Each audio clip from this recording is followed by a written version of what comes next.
Lq4 style high flow fuel pump with the integrated check valve and -6 inlet and outlet fittings. And today we're going to be installing it on this 1999 Chevy 2500 with an LS swap. Let's get to it. I'm just going to go ahead and undo this fitting and the two wires, and then we'll swap it over to the new pump.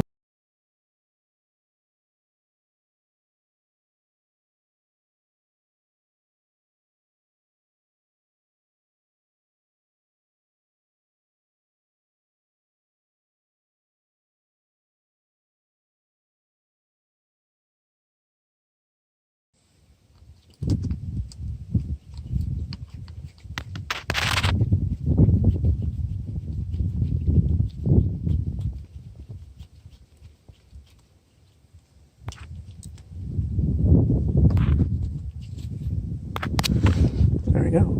You can see we switched from the old crappy pump to the nice new pump. Had a little trouble with this fitting seizing up, but that's, I guess, to be expected with interior controls. Get that on, switch over, and we'll sit here.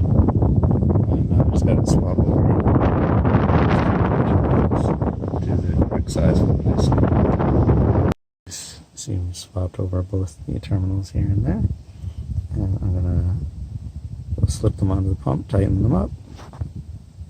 As you can see, the wires are nicely tightened and booted with the supplied new boots and ring terminals, which is excellent. Now we're just going to mount the pump to the frame rail and try it out. Let's flip on the key and hear if we can hear that fuel pump. Oh yeah. That sounds much better. Let's see if the fires up.